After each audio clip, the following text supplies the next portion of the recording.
Mən siqareti necə atdım?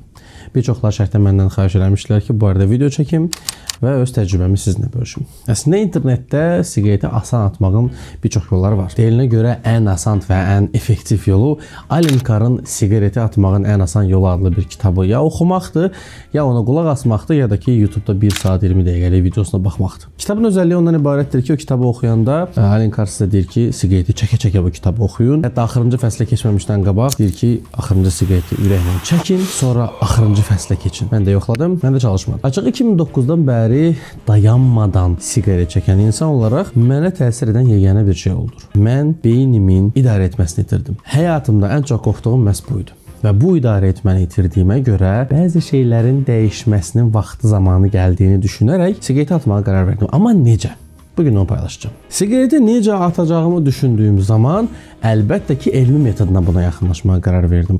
Və mənə Tabex adlı dərmanı verdilər. Qiyməti 26 manatdır. Bu reklam deyil təbii ki. Bu özümün şəxsi təcrübəmdir. Sizinlə paylaşıram. Məni ən çox narahat edən məqam bu tabletlərdən asılılığımı yaratmaması idi. Və ona görə də telefonumda xüsusi zəngli saat qurdum ki, müəyyən saatlarda dəqiq instruksiya necə yazıbsa o vaxtı qəbul edeyim. Ən çətin məqam siqareti atdığınız birinci gündür. Çünki atandan sonra ilk sizə gələn birinci dalğanı keçə bildinizsə, növbəti dalğalar artıq sizin üçün maraqlı olmayacaq.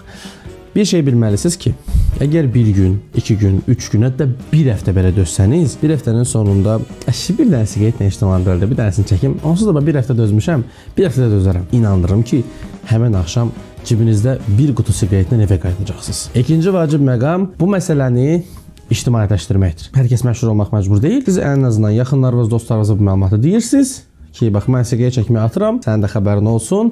Bundan sonra təbii ki də sözü bir dəfə deyirlər, kişiyəm bir dəfə deyirəm və s. faktorlar təsir edir və sən təbii ki sözü udmamaq üçün siqaretə dəymirsən. Növbəti vacib məqam siqaretlə bağlı rutinləri dəyişməyinizdir. Misal üçün dönər ayrandan sonra siqaret babaq gedir. Mən də elə düşünürdüm, amma ilk dəfə siqaretsiz bunu yoxlayandan sonra hər hansı bir fərq görmədim. Ən vacibi siqareti niyə atmaq istədiyini seçməlisən. Paradoksal olan odur ki, mən hələ elə bir adam tapmamışam ki, siqaret çəksin və desin ki, mən siqaretdən həzz alıram, siqareti atmaq istəmirəm. Yoxdur elə bir adam. Biz özümüzü aldadırıq. Hamı çəkir ətrafımdan, mən çəkmirəm, hamı mənə başqa cür baxacaq. Yox uşaqlar, sadəcə olaraq siz siqareti atandan sonra hamı sizə qoşulmaq istəyəcək. İnsanın ən vacib valyutası, məzənəsi onun vaxtıdır. Öz vaxtınıza, öz həyatınıza, seçimlərinizə hörmət edin. Hörmətlə.